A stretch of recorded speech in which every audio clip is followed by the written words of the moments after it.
தற்போது ஆபரேஷன் சிந்தூர் குறித்து மத்திய அமைச்சரவை தற்போது கூடியிருக்கிறது. பாதுகாப்பு நடவடிக்கைகள் என்னென்ன முக்கியமாக எடுக்கப் போகிறோம் என்பது குறித்தான மத்திய அமைச்சகத்தினுடைய பாதுகாப்பு அமைச்சரவை தற்போது கூடியிருக்கிறது.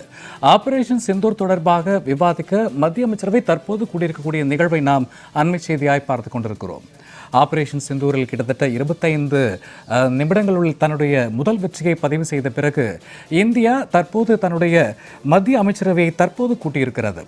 ஆபரேஷன் சிந்தூரில் மத்திய அமைச்சரவை குறித்தான கூட்டங்கள் தற்போது கூடியிருக்கிறது. பிரதமர் மோடி தலைமையிலான இந்த கூட்டத்தில் பாதுகாப்புத்துறை அமைச்சர் ராஜ்நாத் சிங் மற்றும் உள்துறை அமைச்சர் அமித்ஷா உட்பட பல்வேறு உயர் அதிகாரிகள் இந்த அமைச்சரவையில் கூடியிருக்கிறார்கள். மத்திய அமைச்சரவனுடைய பாதுகாப்பு அமைச்சரவை கூட்டம் தற்போது கூடியிருக்கக்கூடிய நிகழ்வை நாம் பார்த்து கொண்டிருக்கிறோம். இது பற்றிய கூடுதல் விவரங்களோடு இணைகிறார் எமது சிறப்பு செய்தியாளர் யோகேஸ்வரன். வணக்கம் யோகேஸ்வரன். மிகப்பெரிய ஒரு தாக்குதலுக்கு பிறகு ஆபரேஷன் சிந்தூரில் தன்னுடைய முதல் வெற்றியை பதிவு செய்திருக்கிறது இந்தியா. அதற்கு பிறகு உயரதிகாரிகளுடைய செய்தியாளர் கூட்டத்திற்கு பிறகு தற்போது மத்திய அமைச்சரவையினுடைய கூட்டம் இப்போது கூடியிருக்கிறது. யார் யாரெல்லாம் இந்த கூட்டத்தில் பங்கேற்றிருக்கிறார்கள்? இது பற்றின கூடுதல் விவரங்கள் யோகேஸ்வரன்.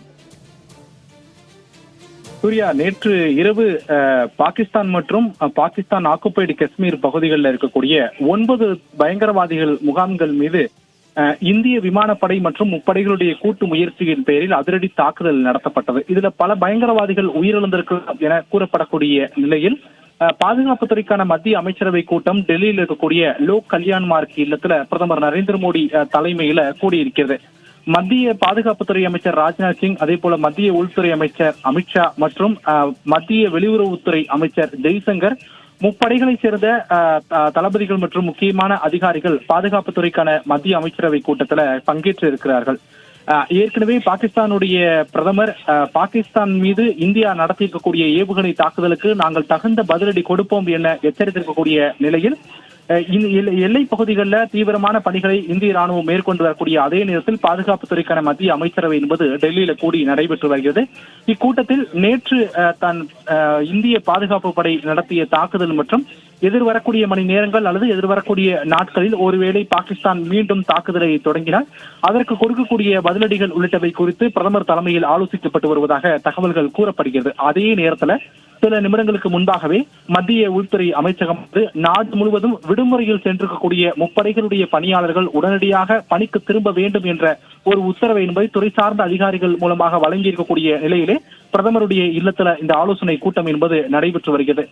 சற்று நேரத்திற்கு முன்பாக நடைபெற்று முடிந்த மத்திய வெளியுறவுத்துறை அமைச்சகத்தினுடைய அதிகாரப்பூர்வ செய்தியாளர் சந்திப்பில் கலந்து கொண்ட செயலாளர் விக்ரம் மிஸ்ரி கூட இந்தியா மீது எதிர்வரக்கூடிய நேரங்கள்ல எதிர் தாக்குதலை பாகிஸ்தான் நடத்தினால் இந்தியா அதற்கு முழு பலத்துடன் தகுந்த பதிலடி கொடுக்கும் என்ற ஒரு விஷயத்தையும் அதிகாரப்பூர்வமாக பொதுவெளியில் தெரிவித்திருந்தார்.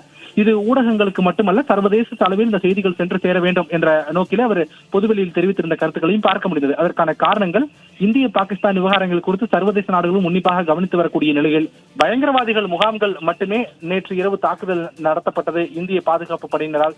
மாறாக பாகிஸ்தான் மக்களே அல்லது பாகிஸ்தான் பாதுகாப்புத்துறைக்கு சொந்தமான தளவாடங்களையோ நாங்கள் தாக்கவில்லை என்பதையெல்லாம் மத்திய வெளியுறவுத்துறை அமைச்சகம் தெரிவித்திருக்கக்கூடிய நிலையில் பயங்கரவாதிகளுக்கு ஆதரவாக இந்தியா மீது பாகிஸ்தானுடைய பாதுகாப்புத்துறை மீண்டும் தாக்குதலை நடத்தினால் பாகிஸ்தான் ராணுவத்திற்கு எதிராகவும் பாகிஸ்தான் பாதுகாப்புத்துறைக்கு எதிராகவும் இந்திய பாதுகாப்பு படையினர் தகுந்த பதிலடியை முழு பலத்துடன் கொடுப்பார்கள் என்று தெரிவித்திருக்கக்கூடிய நிலையில் அது தொடர்பாக பிரதமர் நரேந்திர மோடி தலைமையில் பாதுகாப்புத்துறைக்கான மத்திய அமைச்சரவை கூட்டத்தில் ஆலோசித்து வருவதாக கூறப்படுகிறது. கடந்த 2 வாரங்களில் 3வது முறையாக பிரதமர் தலைமையில் மத்திய பாதுகாப்புத்துறைக்கான மத்திய அமைச்சரவை இன்று கூடுவது குறிப்பிடத்தக்கது. ஏனென்றால் ஏப்ரல் 23ஆம் தேதி பிரதமர் நரேந்திர மோடி தலைமையில பாதுகாப்புத்துறைக்கான மத்திய அமைச்சரவை கூட்டம் நடைபெற்ற நிலையில் ஏப்ரல் இறுதியில மீண்டும் 2வது முறையாக பாதுகாப்புத்துறைக்கான மத்திய அமைச்சரவை கூட்டம் நடைபெற்ற நிலையில் இன்று மே 7ஆம் தேதியாக 3வது முறையாக பாதுகாப்புத்துறைக்கான மத்திய அமைச்சரவை கூட்டம் பிரதமர் நரேந்திர மோடி தலைமையில நடைபெற்று வருகிறது. பிரதமர், குடியரசுத் தலைவர், குடியரசு துணைத் தலைவர் உள்ளிட்டோருக்கு எல்லாம் பாதுகாப்பை அதிகரிக்க ஏற்கனவே உள்துறை அமைச்சகம் உத்தரவிட்டிருக்கக்கூடிய நிலையில் எல்லையில் எந்த ஒரு போர் பதற்றம் நிலவினாலோ அல்லது பாகிஸ்தான் எதிர் தாக்குதலை நடத்தினாலோ அதற்கு தகுந்த பதிலடி கொடுக்கக்கூடிய வகையில பாதுகாப்பு படையினர் தயார் நிலையில் இருக்கக்கூடிய நிலையில் பிரதமர் இல்லத்தில் இந்த முக்கியமான ஆலோசனை கூட்டம் நடைபெற்று வருவது குறிப்பிடத்தக்கது. சூர்யா.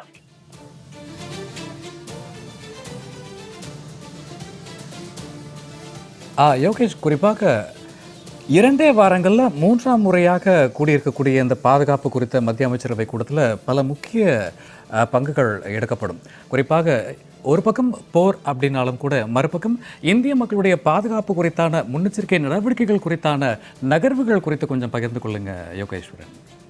சூர்யா, நம்ம ஏற்கனவே நம்முடைய தொலைக்காட்சிகள்ல ஓய்வு பெற்ற ராணுவத்தினுடைய மூத்த அதிகாரிகள், அதே போல நமக்கு இருக்கக்கூடிய சோர்சஸ் அடிப்படையில டெல்லியிலிருந்து விசாரிக்கப்படக்கூடிய தகவல்கள், இப்படியான தகவல்கள் பெரும்பாலும் என்ன சொல்றாங்க அப்படின்னா, இந்திய பாதுகாப்பு துறைக்கும் பாகிஸ்தான் பாதுகாப்பு துறைக்கும் நேற்று நடந்தது இந்திய பாதுகாப்பு துறைக்கும் பாகிஸ்தான் பயங்கரவாதிகளுக்கும், நல்லா குறிப்பிட்டு காட்டணும், பயங்கரவாதிகளுக்கும். ஆனால் இது அப்படியே பாகிஸ்தான் பாதுகாப்பு துறைக்கும் இந்திய பாதுகாப்பு துறைக்குமான பிரச்சனையாக போராக மாறினால் முதலில் பாதிக்கப்படக்கூடிய மாநிலங்களாக வரையறுக்கப்பட்டிருக்கிறது லடாக், ஜம்மு அண்ட் காஷ்மீர், அதற்கு கீழே பஞ்சாப், அதற்கும் கீழே ராஜஸ்தான், அதற்கும் கீழே குஜராத்.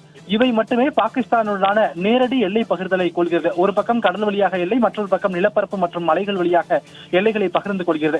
இந்த குறிப்பிட்ட மாநிலங்கள் அதிக அளவில் பாதிக்கக்கூடும் ஒருவேளை தாக்குதல் நடத்தினால்.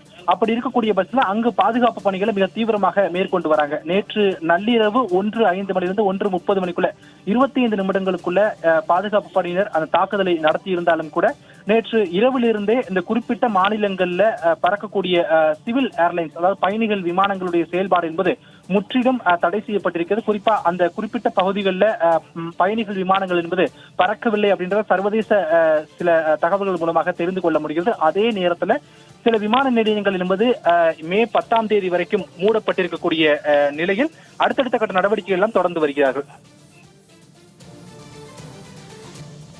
கண்டிப்பாக யோகேஸ்வரன், மத்திய அமைச்சரவையினுடைய பாதுகாப்பு கூட்டம் மற்றும் பிரதமர் தலைமையிலான ஆலோசனைகள் குறித்த கூடுதல் விவரங்களுக்கு நன்றி யோகேஸ்வரன்.